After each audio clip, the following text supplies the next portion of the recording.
Oh, the NES, how I have such fond memories of you. Wait, no I don't. I started with the Game Boy and I went to the N64. I hardly spent any time with the NES at all. You're not real!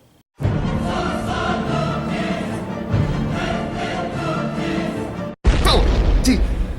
Well, now that that's over with. I may not have spent a lot of time with the NES, but I do know that one of the most popular franchises to come out of it that's still continuing today is MegaMan.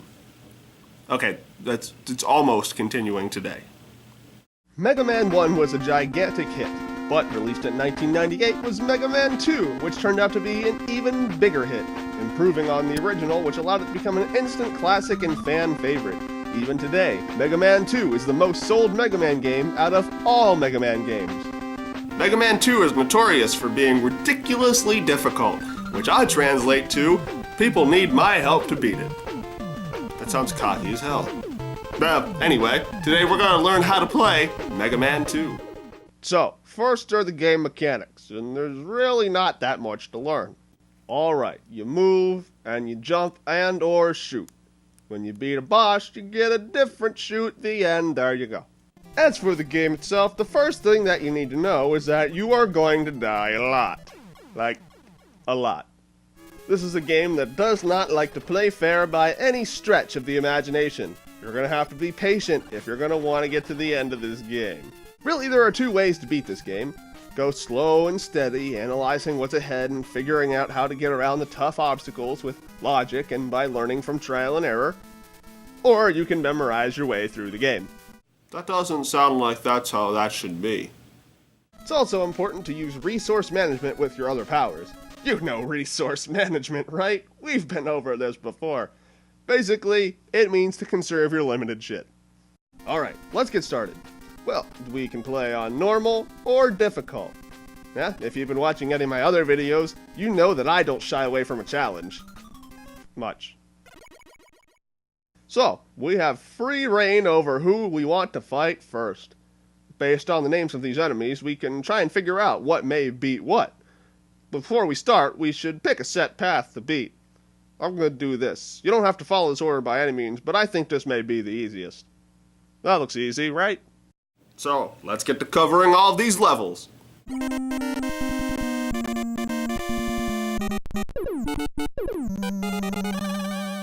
Metal Man stage is probably one of the easiest in the game.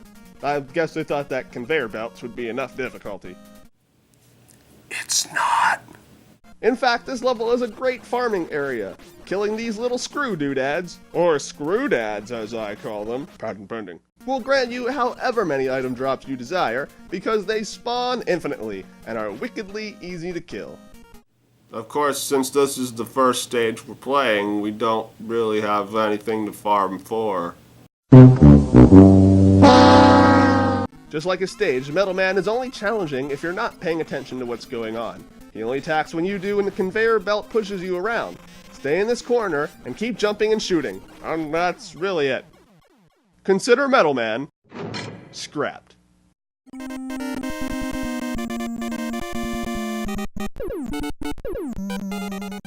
To start this stage... Oh! God, my eyes!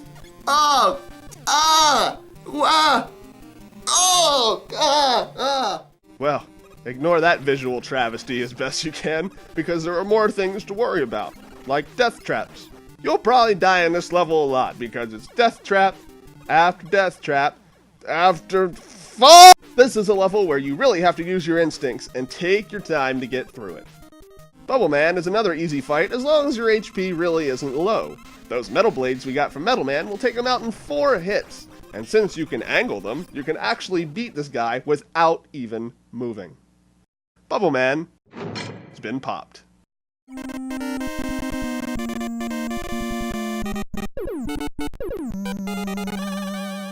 Heat Man is one of the most annoying stages in the game. It starts off all innocent, like, oh, I'm just a simple stage. You'll just fly through me. And then all of a sudden it's like, BAM! Go fuck yourself. It's all because of these little appearing blocks right here. This long section is not even close to fair. How would anybody know to do this the first time around? And I'm getting so sick of that noise, I'm gonna hear it in my sleep.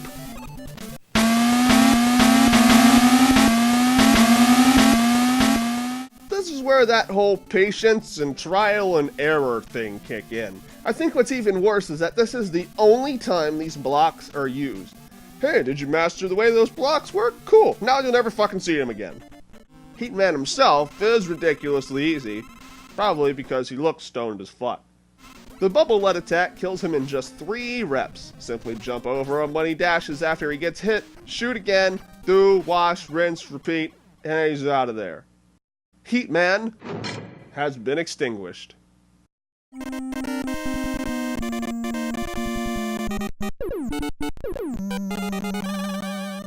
Woodman stage has a bit of challenge to it. This is mostly due to all the things that this one stage throws at you. I mean, rabbits, birds, bats, gorillas, tiger, wolf things, the chickens for some reason. Yeah, because when I think of the woods, I think of chickens. Fighting Woodman is so easy, you can win without even getting hit.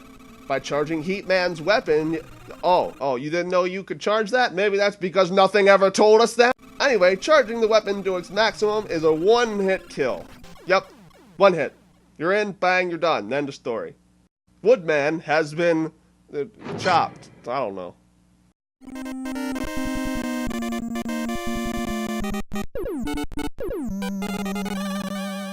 Airman stage is, hi there, terrifying face in the ground, how you doing? Okay, well, I'll just be moving along then. Oh, hi there, terrifying face in the sky. Guys, tell me this level scares me. This level certainly has its challenges, but what I like the least about it is how slow going it is. I feel like I should have some elevator music in the background over this one.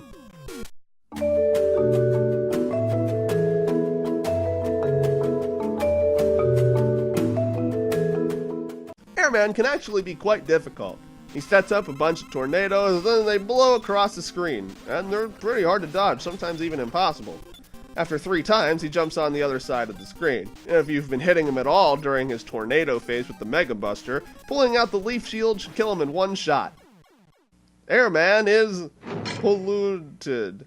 Yeah, no, that's good.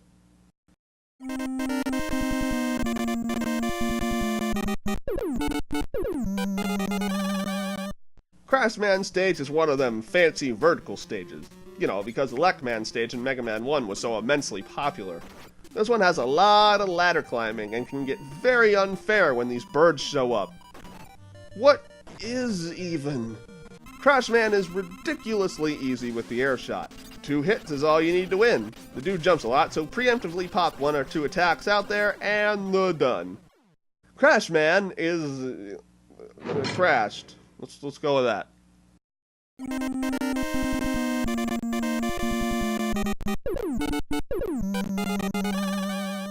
This level is a complete maze from start to finish, so really any path you take is luck, and this becomes very true during the vertical segments. So basically, good luck. This whole level screams good game design, right? When things are left to the flip of a fucking coin. Unlike his level, Flashman really exhibits no bullshit whatsoever, in that he's dead to 4 metal blades. He can freeze time after a few seconds and hit you, but you can easily kill him before he even gets to attack. Flashman? More like flash in the pan. These are getting harder.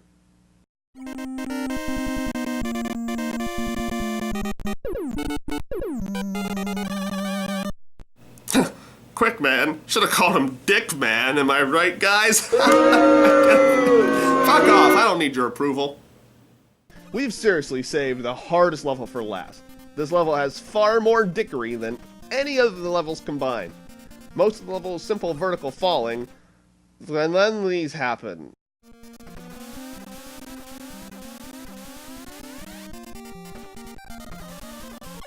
How does... Why? The only thing you can do is split-second strategize your movements to escape and get out of there. And even that's almost impossible. You can use Flashman powers to stop time and get through with ease, but that doesn't last the whole time. Speaking of which, using Flashman's power on Quickman deals damage to him, so if you didn't use it earlier, now's your chance to take out half a life bar. Beyond that, your Mega Buster is really the best move.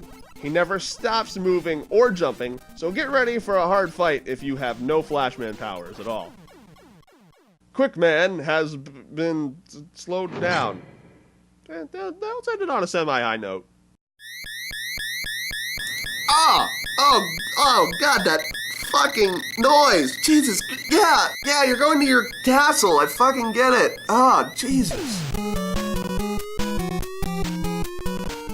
God damn it, just when you thought this game was about over, it pulls a stunt like this, leaving you with 5 more levels. Fuck that.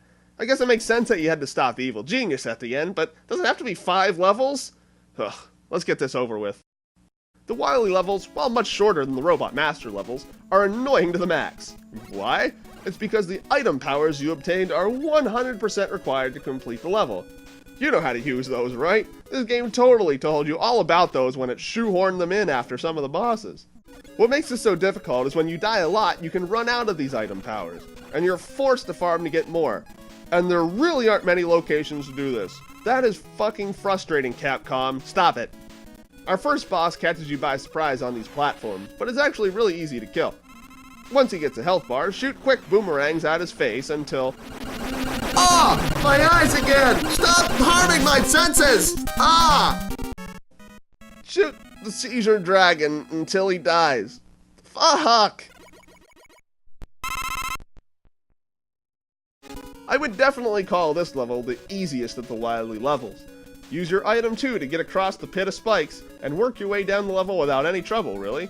In the middle of the level, there's a familiar sight of the corridor of Screwdads, patent still pending, so you can farm all of your valuable powers back. Life made easy. The boss, however, is kind of a dick. The living room, as I like to call him, forms from 2 blocks from opposite sides of the arena, which then form to a seeking, damageable entity.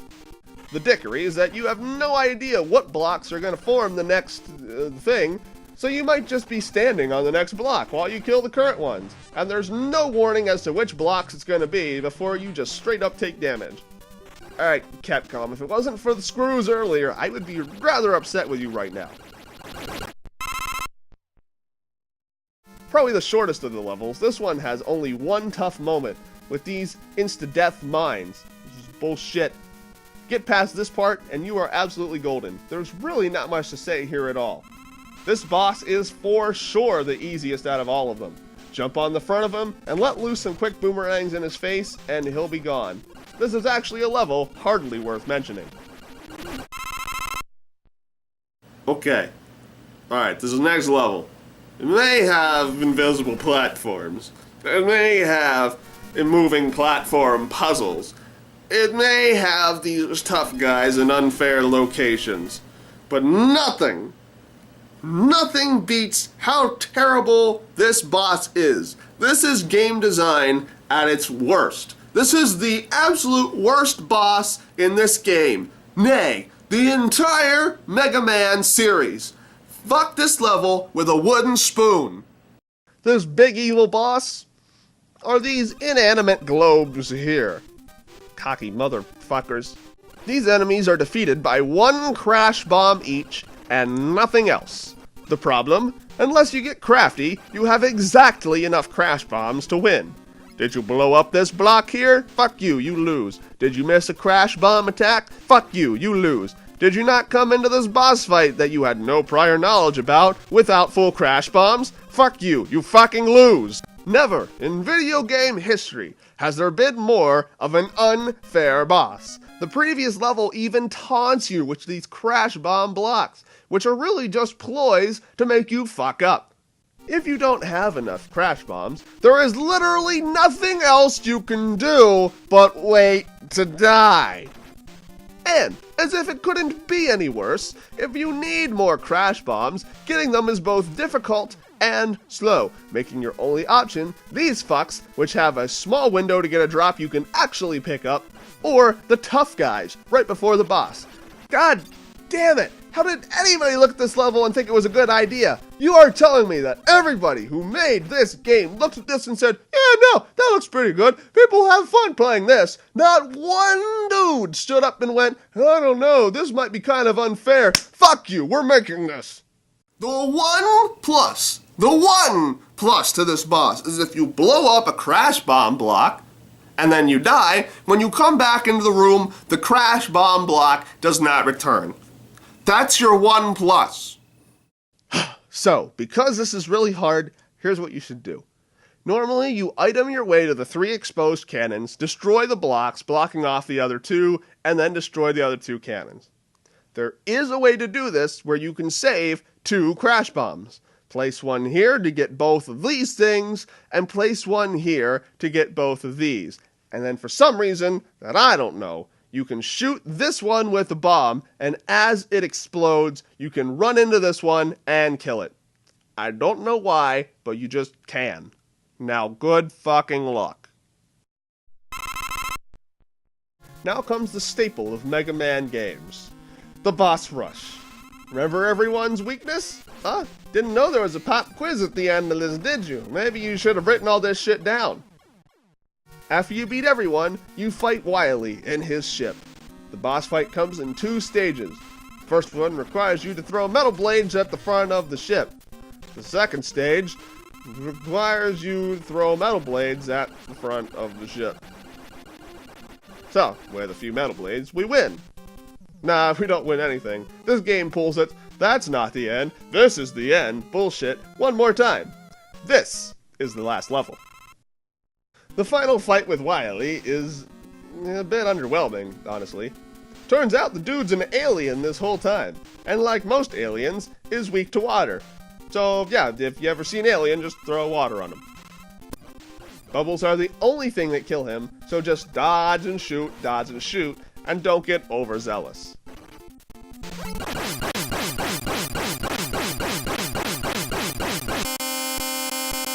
Oh, fucking Christ, that is the worst sound yet. Yeah, the end game. He's not an alien, he surrenders, I get it. Just, I'll let you go if you turn off that fucking sound. Ah!